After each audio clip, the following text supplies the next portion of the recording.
नरेंद्र मोदी बिहार में दौरा कर रहे हैं। आज वो गया में थे।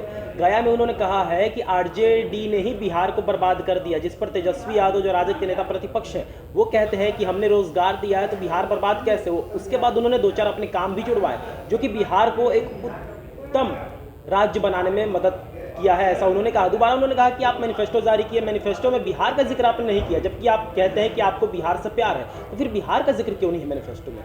देखिए, बिहार को किसने बर्बाद किया है ये बिहार का बच्चा बच्चा जो है वो जानता है। अगर बिहार के किसी भी कोने में, सुदूर क्षेत्रों में जा करके आप पूछेंगे कि बिहार में बिहार की बर्बादी का कारण कौन है, तो बच्चा बच्चा बताएगा कि बिहार की बर्बादी का कारण अगर कोई है तो लालू परिवार है। चाहे हत्या हो, चाहे अपहरण हो, चाहे लूट हो, चाहे बलात्कार हो और चाहे नरसंहार की घटनाएं हो, ये किसके काल में शासन में आगे बढ़ी? तो ये लालू शासन में की ही देन है।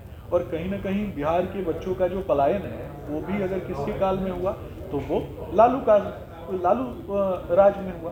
तो ये पूरा बिहार जो है स्पष्ट रूप से जानता है कि बिहार की बदहाली और बिहार की बर्बादी का अगर कोई कारण है तो वो पूरा का पूरा लालू परिवार और आरजेडी प्रायोजित तंत्र है।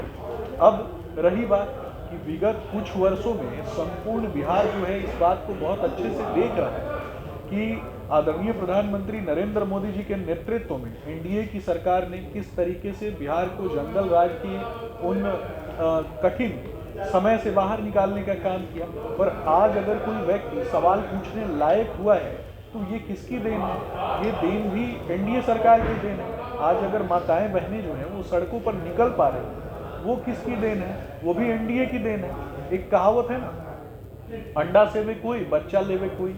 तो ये सिर्फ बच्चा चुराने वाले लोग हैं, ये कभी भी काम करने वाले लोग नहीं। इन्होंने फर्जी डिग्रियां जो बांटी, इन्होंने फर्जी नौकरी के प्रशस्ति पत्र जो हैं वो बांटे, लेकिन असल में नौकरी किसने दिया? तो वो एनडीए की सरकार ने दी। और एनडीए की सरकार सत्ता के लिए नहीं, सेवा के लिए है।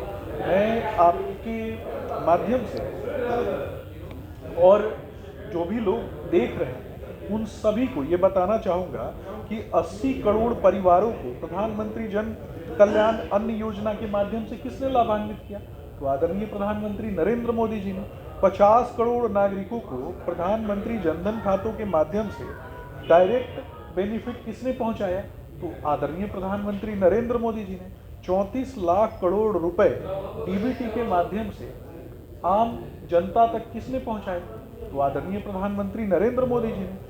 4 करोड़ परिवारों को प्रधानमंत्री आवास योजना के माध्यम से लाभान्वित किसने किया? ये भी पूरा देश जानता है। 34 लाख करोड़ रुपए जो डीबीटी के माध्यम से किस प्रकार से प्राप्त हुए, ये भी सारा देश जानता है। और 14 करोड़ परिवारों को जल जीवन मिशन के अंतर्गत नल के जल को सुलभ बनाया गया, ये भी पूरा देश जो है वो जानता है। और 34 करोड़ नागरिकों को आयुष्मान भारत योजना के तहत किस प्रकार से 5 लाख रुपए जो है वो प्रत्येक परिवार को प्रदान किया गया, ये भी पूरा देश जानता है। तो काम किसने किया? प्रतिबद्धता किसने जाहिर की? तो आदरणीय प्रधानमंत्री नरेंद्र मोदी जी ने। और ये लोग क्या करते हैं? हेलीकॉप्टर में टंडली करने के अलावा और क्या काम है?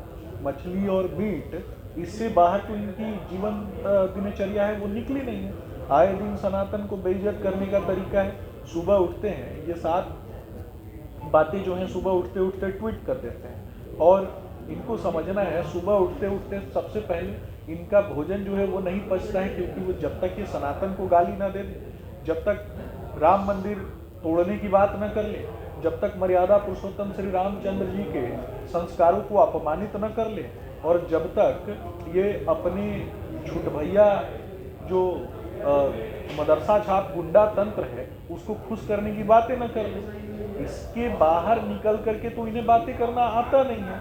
और ये मैनिफेस्टो की बात करते हैं कि मैनिफेस्टो में बिहार क्यों नहीं है, तो कलेक्टिव जस्टिस की बात होती है और पूरा देश जो है वो एक है। बिहार क्या देश से बाहर है क्या, ये मैं पूछना चाहता हूँ। और इसके अलावा इनको भी पता है ये बात, लेकिन ये स्पष्ट रूप से इस मैनिफेस्टो में उस जेल का पता ढूंढ रहे हैं जिनमें इनके पिताजी को भेजा जाना है, जिनमें इनके भ्रष्टाचारी भाई बंधु को भेजा जाना है और मिट्टी चुराने के आरोप में इनको जाना है। तो ये उस जेल का पता ढूंढ रहे हैं मैनिफेस्टो में, ताकि पहले से आसपास में कुछ सेटिंग वेटिंग करके रखें। तो ये कहीं ना कहीं एक कहावत है कि अंडा से ले कोई बच्चा ले वे कोई, तो सिर्फ बच्चा चुराने वाले हैं। इनको देश की उन्नति और उत्थान से मतलब नहीं है, तरक्की करने से मतलब नहीं है, ये सिर्फ अपराधियों को खुश करना चाहते हैं।